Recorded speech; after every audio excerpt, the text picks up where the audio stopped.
Also, how much was, with you guys, you and Mark looking to dominate tonight after the Cleveland game, just maybe a response to that?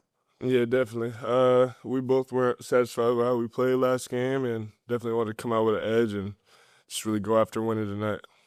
Curious, obviously, you had finishes at the rim, but then you got to the line and delivered there. Someone asked Coach about your form and how much you've improved on that. Maybe just take me through maybe how you have done that, maybe in the summer and throughout the season, or how you worked on your form, on your shot, and that's helped you to be able to make those. Yeah, my shooting is an ongoing process. I still work on it during the season. It's going to take time, but I know for my long term growth, that's something that I really care about. So I spent a lot of time on it this summer, and it's more of a process thing. It's not I'm not always going to be perfect from the line. I'm not always going to make every shot, but I know I'm gonna keep working, keep getting better. So that's what's on my mind. Also, just got done talking with Coach Ott about your ability to switch, and he said it's not good enough to just switch, but you have to impact the basketball. I Yeah. feel like we've seen that and doing it with less fouls on the perimeter as well. Can you just kind of speak to as a big when you're doing that and you feel you're kind of controlling the pace of the game and helping your defense out? Yeah, for sure. That's the biggest thing that Jail's been on me about. Just switching and staying in front's not good enough. He wants me to be a dominant defender. He wants me to be a guy that switches on and people want to give the ball up. So he's on me about that all the time. Like sometimes I get a stop. I think I'm good, and I look over there, and he wants more, which is what I want. So he wants me to jump out there, be super aggressive, and just really use my talents on defense in every single possession. So that's what I've been trying to do. And then on the offensive side, saw it when you were at Marquette, your ability to put the ball in the deck, run some kind of big, small, inverted pick and rolls. On the NBA level, it feels like your handle is getting tighter and you're getting to the basket more now. How is that kind of growth in your ability to not just put the ball in the deck, but be able to like be strong with it and kind of play through more contact, adding more layers to your game? Yeah, for sure. I spent a lot of time on my ball handling. Spent a lot of time on it at Marquette, and I've just been continuing to work at it. I think the invert is really hard to guard, especially if you're gonna.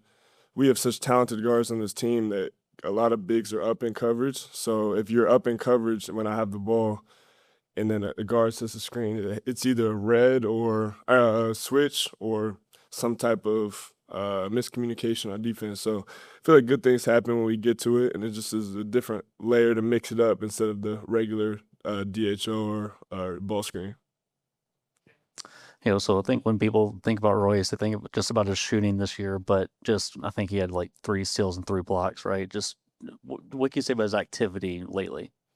Yeah, Royce has been great. Even more than his encore stuff, he's been leading at a high level, especially this last 5 or 6 games. His voice matters on our team, and I feel like when he's engaged like that and leading, it helps us a lot. So he does everything on the floor. He guards, rebounds, hits shots, keeps the ball moving. So yeah, Royce has been playing at a high level.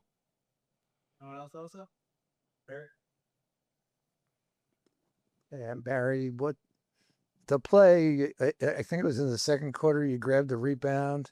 You came out running down the court, dribbling, and went coast to coast, and I think dunked it. Tell me about that play and how agile you are to make it be to do all those things and make a play like that. Yeah, for sure. I think that's something that I'm capable of. Grayson was actually on me today and shoot around about why don't I rebound it and go score every time? And he kept asking me that, and I was like, you're right. So that was definitely on my mind today. Just wanted to be aggressive, rebound and push, and then just reading the floor from there, just seeing what's happening. Definitely wanted to be aggressive. I will. With the center depth that this team has, obviously, Mark being the starter, but Nick and Man getting minutes as well. Just how has sort of this group, this center group, been able to sort of form such a close bond, and in turn, have you been able to sort of pick each other's brain, if it's Mark, if it's Nick, just sort of about areas that you can improve on in your game? Yeah, I think we just have a great versatile group. I think we all have our strengths and our weaknesses. And I think we've just really pushed each other, even in the summer and training camp, just competing against each other. Each time you're playing against someone else, it's a different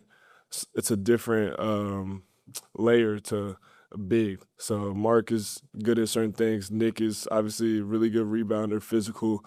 So it's just, I think playing against all these different types of bigs just gets the most out of each other. And then I think just the no egos. Nick and Man have had great attitudes, great energy. They've been great teammates this whole time, and I know me and Mark will be doing the same thing. Also, another thing, obviously everyone loves to talk about the first unit, but that second unit as a group, how have you guys come together? You know, whether that's with Dunn, with Royce, depending on the lineup, and even sometimes when you guys are playing with those first unit players, how do you guys just get in that flow state and just dominate games like this tonight?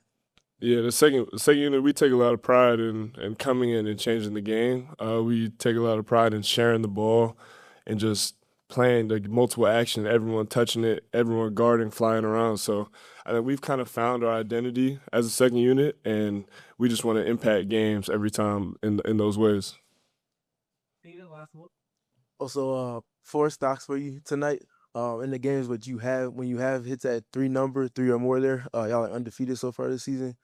When it comes to the rim protection part of that, feels like there's a gray area for players sometimes, and you got the challenge on your second one that ended up being a block for you. That verticality and understanding how to time that up, how important is that to be a successful rim protector? Yeah, it's very important. I think rim protection comes in a lot of ways. Just if I'm switching, keeping the ball in front, not letting them get to the rim. If I'm low man, obviously going vertical and protecting it. But I think just reading the floor, understanding where the next action is going and how the ball might get to the rim. So, Thanks, Austin. yeah.